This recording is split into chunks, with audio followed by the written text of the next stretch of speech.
Shalom adik-adik yang dikasihi oleh Tuhan Yesus. Hari ini kita kembali beribadah secara online dengan tema tetaplah berdoa dari 1 Tesalonika pasal 5 ayat 17. Mari kita berdoa. Bapa di surga, terima kasih pada hari ini kami mau beribadah online. Tuhan berkatilah kami supaya kami bisa mendengarkan firman Tuhan dengan baik dan melakukannya. Di dalam nama Tuhan Yesus kami berdoa. Amin. Halo adik-adik yang dikasihi Tuhan. Bagaimana ibadah online-nya selama ini? Apakah sungguh-sungguh dilakukan? Apakah sungguh-sungguh setia berdoa? Nah, tentu kadang-kadang karena tidak ada orang yang melihat, kadang-kadang kita malas. Kadang-kadang kita mulai ogah-ogahan. Tetapi firman Tuhan hari ini mengingatkan kita kembali untuk tetap beribadah kepada Tuhan. Tentu perintah hari ini adalah tetap berdoa. Situasi saat ini membuat kita harus lebih sungguh-sungguh berdoa. Ada banyak orang yang sakit karena corona. Ada banyak orang yang meninggal. Tentu kita perlu berdoa untuk orang yang berduka cita. Ada banyak orang yang kesulitan untuk mencari kebutuhan hidup. Kita perlu berdoa. Guru-guru mengalami kesulitan untuk mengirimkan bahan pelajaran. Anak-anak sulit sekolah, sulit belajar karena tidak ada internet. Tentu situasi ini tidak bisa kita lakukan semuanya. Tapi ada satu yang bisa kita lakukan di rumah. Berdoa. Karena kita tahu di dalam doa kita, Tuhan turut bekerja. Tuhan bekerja melalui doa apa yang kita doakan. Karena jauh melebihi apa yang kita doakan, Tuhan melakukannya. Nah, hari ini kita belajar dari seorang raja yang doanya dikabulkan oleh Tuhan. Siapakah dia?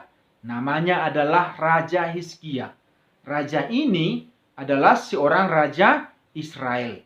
Dia memerintah di Israel. Sebagai raja, tentulah dia punya semua kebutuhan hidup. Tetapi ada satu hal yang tidak bisa dia penuhi. Kesehatannya adik-adik. Pada suatu hari, dia sakit keras. Dan pada waktu itu, Tuhan berfirman kepada Nabi Yesaya, "Pergilah ke rumah Raja Hizkia, katakan kepada dia bahwa dia tidak akan lagi sembuh."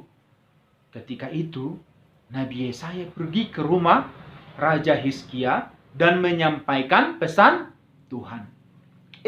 Setelah didengarkan oleh Raja Hizkia firman Tuhan itu, hatinya sangat sedih adik-adik.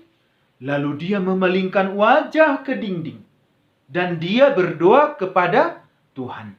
Demikianlah kira-kira doanya adik-adik. Tuhan, ingatlah kiranya bahwa aku telah hidup di hadapan-Mu dengan setia dan dengan tulus hati, dan bahwa aku telah melakukan yang baik di mata-Mu. Nah, waktu itu, waktu dia berdoa, dia juga sambil menangis dengan sangat kepada Tuhan. Memohon belas kasihan Tuhan. Memohon anugerah Tuhan menyembuhkan dia.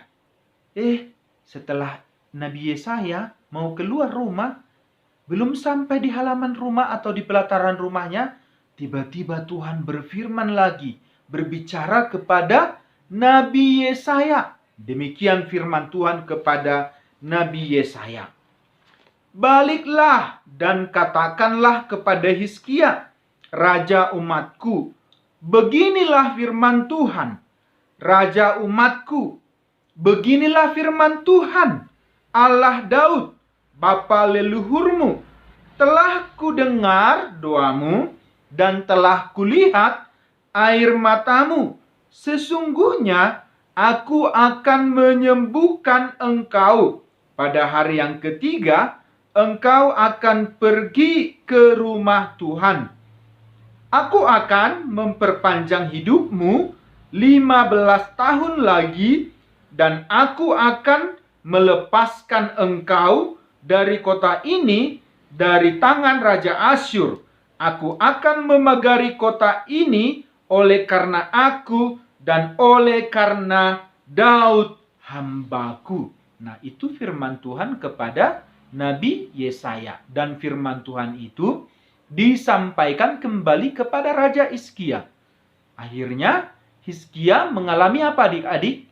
Umurnya diperpanjang Tuhan 15 tahun lagi.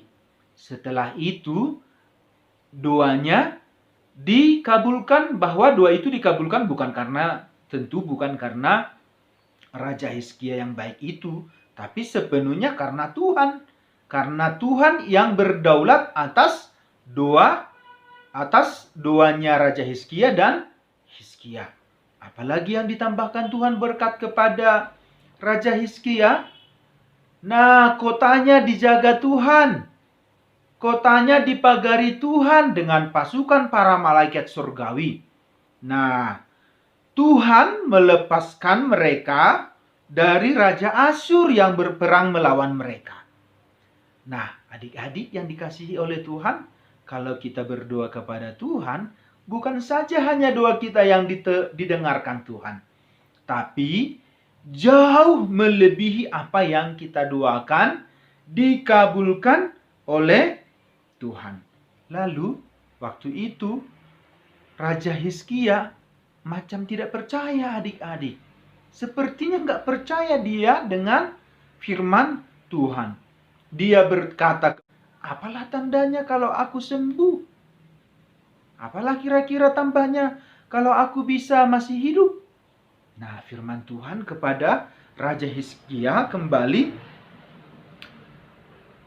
di ayat yang ke-9, boleh baca di rumah adik-adik, ayat 9. Yesaya menjawab, inilah yang akan menjadi tanda bagimu dari Tuhan, bahwa Tuhan akan melakukan apa yang telah dijanjikannya. Tuhan akan melakukan apa yang dijanjikannya. Apa janji Tuhan kepada kita adik-adik? Doa kita akan dikabulkan. Permohonan kita akan dipenuhi oleh Tuhan. Makanya adik-adik harus rajin berdoa. Bisa doakan Bang Tamrin yang sedang melayani. Bisa doakan papa mama yang sedang sibuk untuk mengurus kebutuhan hidup. Bisa doakan guru yang sibuk mengajar. Dan lain sebagainya. Bisa doakan cita-cita adik-adik. Bisa doakan kehidupan adik-adik. Mungkin ada adik-adik yang sakit saat ini. Bisa berdoa. Mungkin ada teman-teman adik-adik yang sakit. Bisa didoakan. Apalah tandanya itu adik-adik? Nah, tandanya itu adalah Hizkia berkata, itu perkara ringan bagi bayang-bayang itu untuk memanjang 10 tapak. Sebaliknya biarlah bayang-bayang itu mundur ke belakang 10 tapak. Dan akhirnya sebagai tanda bahwa doanya dikabulkan Tuhan, dia sembuh. Nah, bayang-bayang itu yang ada di dinding mungkin ya. Bayang-bayang mundur. Oh ya, bayang-bayang itu pada penunjuk matahari buatan Ahaz. Maka dibuatnyalah bayang-bayang itu mundur ke belakang 10 tapak. Nah, adik-adik yang dikasihi oleh Tuhan Yesus, kiranya melalui ibadah online ini, adik-adik semakin semangat berdoa. Semakin tekun berdoa. Semakin sukacita melakukannya karena Tuhan. Tuhan Yesus memberkati. Mari kita berdoa. Bapa di surga, terima kasih hari ini kami sudah mendengarkan firman Tuhan. Berkatilah kami ya Tuhan. Di dalam nama Tuhan Yesus kami berdoa. Amin.